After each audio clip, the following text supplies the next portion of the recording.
13A. Perasaan panik sebenarnya sudah membanjiri hati Raini. Akan tetapi ia merasa sudah kepalang tanggung. Mundur pun sudah tak bisa. Raini mencoba memasuki lorong labirin yang tampak lengan itu, dengan segenap keberanian yang masih dimiliki. Bayangan mumi hidup dan makhluk jahat lain seperti di film-film, sempat membuat bulu kuduknya merinding. Terlebih ketika ia kehilangan jejak Zafir, yang tiba-tiba tak terjangkau di jarak pandangnya.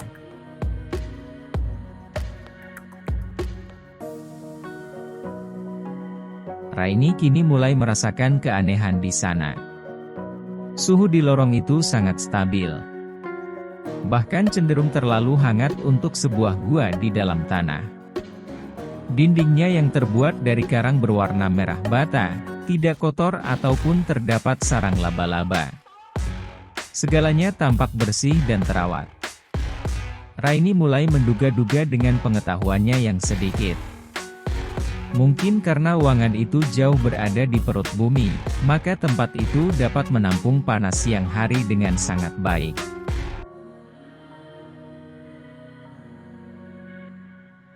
Lantai labirin yang terbuat dari batu hitam pun terasa hangat, seolah Raini tengah berjalan di hari yang cerah. Kondisi ini sangat berbeda dengan udara malam hari yang membekukan, di tengah cuaca terbuka gurun besar itu. Raini mulai menduga kemungkinan lain. Tidak menutup fakta, mungkin Sahara memang memiliki gunung api di bawah lapisan pasirnya yang tebal. Raini tidak tahu pasti, siapa yang membuat terowongan panjang serupa labirin itu. Mungkin mereka orang-orang yang sangat jenius dari masa lampau, atau memang mungkin alam telah menyediakannya. Raini tidak yakin. Tapi suatu saat ia ingin bertanya sendiri kepada Zafir, yang pasti jauh lebih memahami.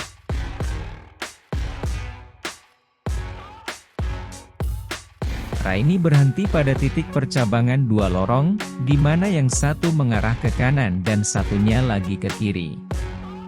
Ia sempat bingung memilih, karena takut tersesat. Untunglah matanya kembali menangkap sosok Zafir, yang berjalan tidak terlalu cepat. Pria itu sudah agak jauh di depan, di lorong percabangan yang mengarah ke sebelah kanan.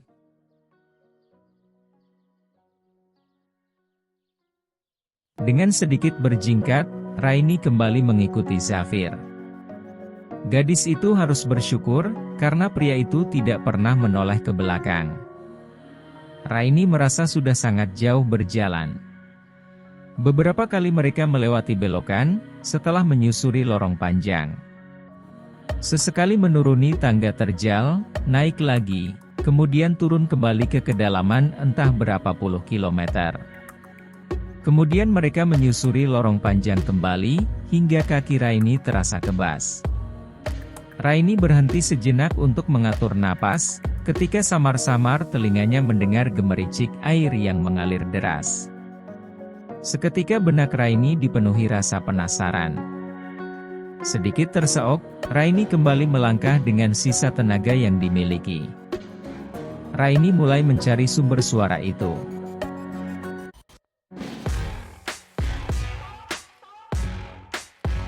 Raini terperangah, begitu kembali menemukan hal luar biasa lainnya di sana.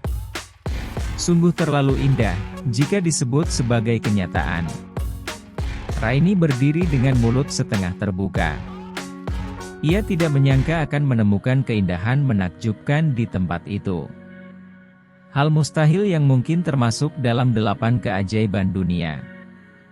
Masya Allah. Raini mengerjap beberapa kali, masih tidak percaya dengan pemandangan yang terbentang di depannya. Ia tahu jika Tuhan sudah berkehendak maka jadilah. Tapi Raini benar-benar takjub dengan keajaiban itu. Sebuah kolam dengan air sebening kristal dan beriak lembut, membentang menyegarkan mata.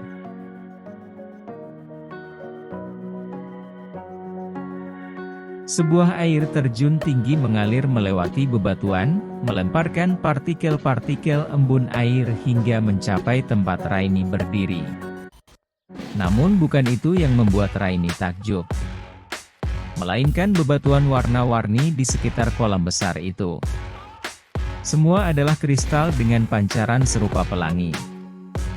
Begitu berwarna, sehingga tempat itu tersepuh sempurna.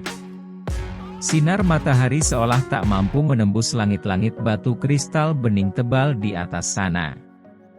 Namun kristal-kristal yang berkilauan itu sendiri, mampu menghasilkan cahaya. Hingga tempat itu menjadi seterang pagi hari.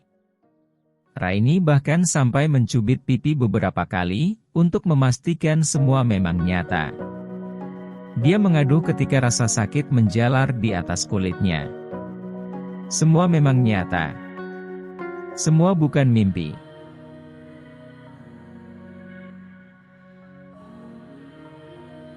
Kau? Bagaimana bisa kau sampai di sini? Apa kau mengikutiku? Geraman Zafir yang tiba-tiba muncul entah dari mana, membuat Raini terperanjat. Zafir terlihat sama kagetnya dengan Raini. Sekarang melarikan diri pun percuma. Raini pasti akan tersesat. Ia benar-benar lupa rute yang tadi ditempuh, sebelum sampai di depan kolam air terjun. Ini bukan saat yang tepat. Tapi Raini justru disuguhi pemandangan yang paling meresahkan. Lagi-lagi Zafir tampil setengah telanjang. Tidak tahukan pria itu, jika keadaan ini sangat menyiksa batin. Zafir tampak menyatu dengan keindahan di sana. Liar dan misterius.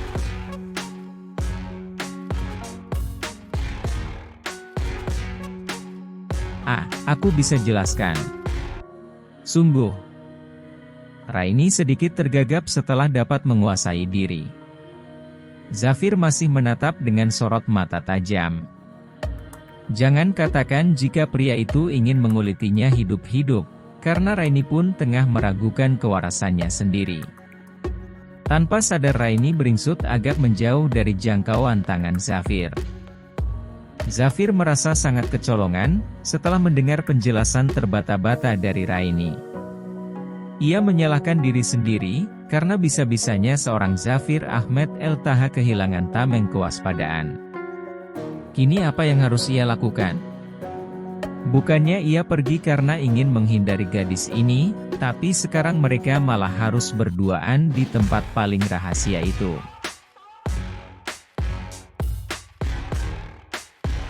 Ia tidak bisa marah. Bahkan merasa tidak tega melihat kondisi Raini. Melihat penampilan Raini yang sudah lusuh, Zafir tahu jika gadis itu dalam kondisi kelelahan. Bahkan kaki Raini yang mulus dan indah, juga terlihat agak melepuh. Pada akhirnya Zafir memutuskan akan sedikit berbaik hati pada Raini.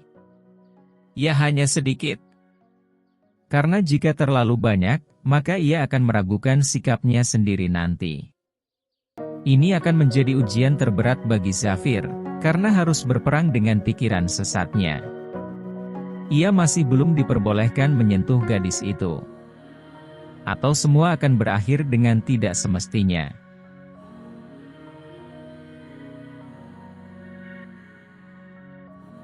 Zafir melihat tubuh Raini di balik gaun sutra tipis yang melekat erat di kulit, karena keringat yang membanjiri tubuh gadis itu.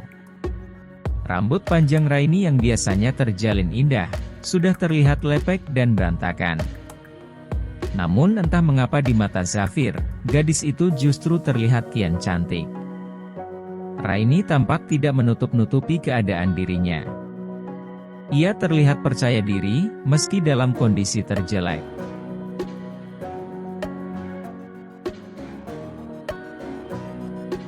Apa yang kau lakukan? Raini memekik kaget, ketika tubuhnya tiba-tiba melayang. Rupanya Zafir sudah membopong tubuhnya tanpa permisi.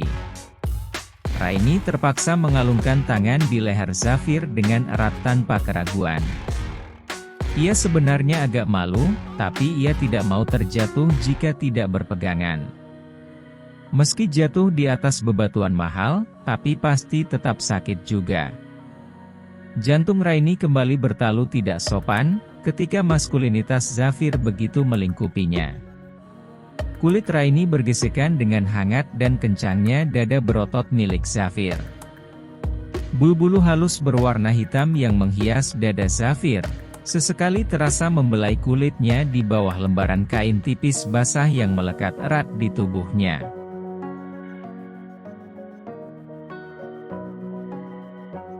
Raini menggigit bibir, menahan desahan mendamba yang hendak lolos dari mulutnya. Dengan pipi memerah menahan malu, Raini memalingkan wajah tidak mau menatap pria itu. Namun harum tubuh Zafir mengusik semua indera Raini, hingga membuatnya semakin gelisah. Entah mengapa Raini baru menyadarinya sekarang. Zafir ternyata pria yang sangat menggoda. Selain memiliki tubuh tinggi besar dan berotot, pria itu memiliki pesona yang sangat sukar untuk ditolak. Jika Said terkesan sebagai pria yang lemah lembut, maka tidaklah demikian dengan Zafir. Pria itu tampak liar, sangat percaya diri, dan tidak terlihat memiliki belas kasih.